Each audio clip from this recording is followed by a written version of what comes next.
Et je vais maintenant céder la parole à Monsieur le député de Saint-Jean. Merci beaucoup, Madame la Présidente. Beaucoup de choses à dire. Différents sujets que je désire aborder. Notamment, je pourrais rapidement débuter sur la question de l'alphabétisation. On a entendu hier ma collègue députée de Pointe-aux-Trembles par rapport au nombre de livres dans nos écoles, suite aux coupes en éducation, le fait que les écoles n'ont plus les moyens d'acheter des livres et un peu l'invitation enfantine de l'ancien ministre de l'Éducation qui a donné finalement une directive de continuer, une directive aux écoles de continuer à acheter des livres. Et là, on s'aperçoit que finalement, cette directive-là n'a pas vraiment été respectée. Donc, je profite de cette occasion pour réinviter le nouveau ministre de l'Éducation à lancer un message clair. Parce que si nous voulons lutter contre l'analphabétisme, lorsque nous savons que 49% de notre population a des difficultés de lecture et d'écriture, bien, ça commence en très bas âge. Très bas âge, c'est les CPE, c'est même avant les CPE, et c'est dans nos écoles primaires, nos écoles secondaires, donc d'avoir davantage de livres. Je pourrais aussi vous parler de la coupe de 13 millions de dollars dans les mesures d'aide à l'emploi. Lorsque nous voyons tous les pertes d'emplois que nous avons sur le territoire québécois, tant dans l'industrie manufacturière que dans l'industrie, dans le secteur du détail, nous avons besoin d'aide pour nos travailleurs. Dans une circonscription comme Saint-Jean, où on a connu à une certaine époque, il y a quelques années, plusieurs fermetures d'usines consécutives, un certain nombre de travailleurs qui, justement, ont des difficultés de lecture, d'écriture, dues à un certain âge, où l'éducation était moins accessible qu'aujourd'hui. Des mesures d'aide à l'emploi sont importantes. Mais j'aimerais aborder davantage la question de la jeunesse. Pourquoi? Parce que le premier ministre du Québec est aussi ministre responsable de la jeunesse. Cependant, on n'a pas entendu beaucoup de mesures pour la jeunesse dans le dernier budget.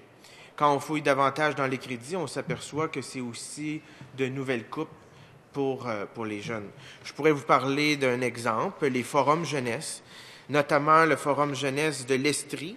Ils ont dû émettre un communiqué hier pour annoncer que 800 000 $ est maintenu à Québec, ne va pas dans la région de l'Estrie. Donc, ils ont dû mettre à pied tout le personnel du Forum jeunesse et fermer temporairement jusqu'à obtention d'une réponse du secrétariat à la jeunesse. Je pourrais vous parler du Forum jeunesse de la Montérégie, qui est le Forum jeunesse de ma circonscription. Pourquoi le Forum jeunesse de la Montérégie?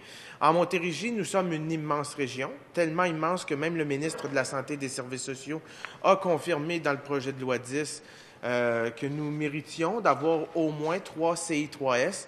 Donc, nous avons, tout dépendant de la volonté du gouvernement, 3 CRI. Nous avons aussi 3 forums jeunesse. C'est important pour Montérégie, là, c'est Forum jeunesse de la Montérégie-Est, c'est 170 municipalités, 15 MRC, une agglomération, 2 communautés autochtones, 15 carrefours jeunesse emploi, nombreux pôles urbains, Sorel-Tracy, Saint-Hyacinthe, Granby, Saint-Jean-sur-Richelieu, et aussi un monde rural très vaste. Quand on parle de Sorel-Tracy jusqu'à Saint-Jean-sur-Richelieu, c'est quand même assez un grand territoire. D'autant plus, nous devons être conscients des problèmes de transport sur le territoire montérégien. Donc, un jeune de Saint-Jean qui doit se déplacer pour avoir des services un peu partout sur le territoire de la Montérégie. Donc, la proximité des services pour nos jeunes est importante. Donc, Madame la Présidente, je pourrais vous mentionner tout ça par rapport au Forum jeunesse qui sont inquiets. Mais je vais vous parler d'un sujet qui me tient à cœur et qui tient à cœur beaucoup de jeunes au Québec et de moins jeunes au Québec. Et je suis heureux que le nouveau ministre de l'Emploi et de la Solidarité sociale soit présent. Pourquoi je dis ça? C'est parce que j'ai eu à travailler avec lui par le passé dans des dossiers et je connais Je connais sa collaboration habituelle. Donc, moi, j'ai bon espoir aujourd'hui de faire un plaidoyer pour que le nouveau ministre de la Solidarité sociale, de l'Emploi, puisse être sensibilisé à la question des carrefours jeunesse-emploi. Pourquoi je vous dis ça, Madame la Présidente? Parce que hier, 1er avril, et ce n'était pas un poisson d'avril, plusieurs carrefours jeunesse-emploi ont dû mettre de côté des milliers de jeunes.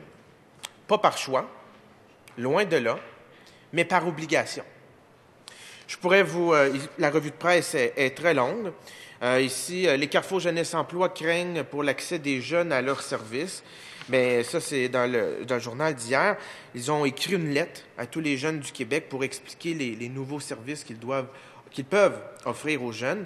Quand on parle des jeunes qui ont des emplois précaires, qui auront de la difficulté à avoir accès à leur carrefour jeunesse-emploi, quand on parle des jeunes diplômés, qui ont besoin d'aide pour se trouver un emploi. Ce n'est pas parce qu'on a un bac ou une maîtrise ou un doctorat ou un postdoc même que nous avons la facilité de pouvoir passer des entrevues, d'élaborer un curriculum vitae.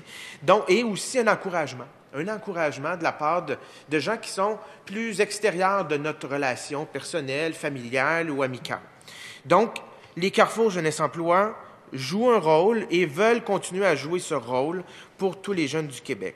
Je pourrais vous parler aussi des jeunes qui sont aux études, qui donc ne sont pas à l'aide sociale, donc qui ne sont pas à l'assurance-emploi, qu'ils ont aussi besoin d'aide. Carrefour jeunesse-emploi de Saint-Laurent, qui se dit inquiet, le directeur général résume un peu sa situation. Mais deux cas plus importants dans notre revue de presse. Le cas du Carrefour jeunesse-emploi de Rosemont-Petite-Patrie.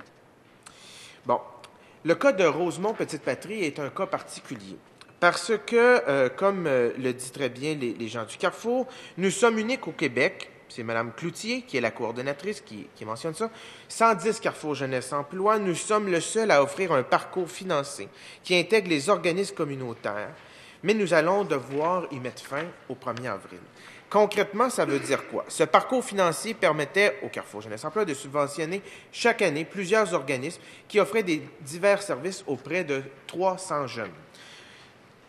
Notamment, Centre NA Rive, c'est 72 jeunes de 18-35 ans en situation précaire qui étaient accompagnés par le Centre NA Rive et qui ne pourront plus recevoir ces services.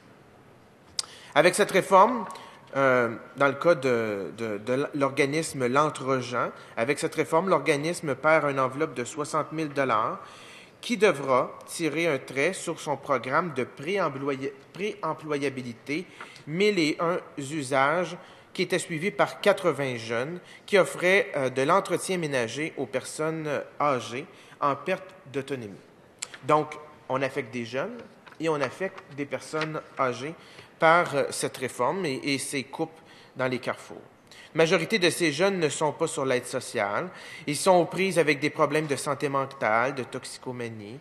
En plus de les aider à retourner sur le marché du travail à leur rythme, le programme permettait de créer des liens et une vraie relation humaine et se demande qui va maintenant accompagner ces jeunes. Et Madame la Présidente, pour le peu de temps qu'il me reste, je vais terminer par un Carrefour jeunesse-emploi que je crois que vous connaissez bien, qui est de votre région, le Carrefour jeunesse-emploi de l'Outaouais. Et je crois que tout bon parlementaire devrait connaître le Carrefour jeunesse-emploi de l'Outaouais, pas uniquement parce qu'il est dans votre région, mais parce que c'est le premier Carrefour jeunesse-emploi du Québec qui a inspiré, qui a eu une conférence de presse hier. 900 jeunes seront mis de côté par les programmes spécifiques du Carrefour et 4200 jeunes adultes qui participaient aux activités qui ne pourront plus avoir. Et j'ai toute la liste. Et, Madame la Présidente, je pourrais déposer la fiche d'impact avec le détail de tous les services qui devront être coupés pour les jeunes du Carrefour Jeunesse-Emploi de l'Outaouais.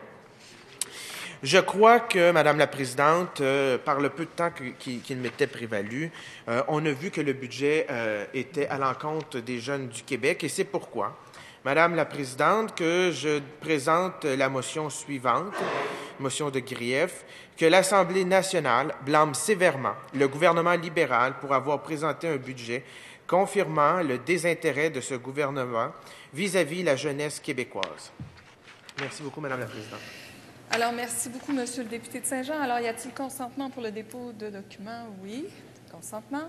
Et je vous rappelle, Monsieur le député, que votre motion est déposée sous réserve de sa recevabilité. Et pour la poursuite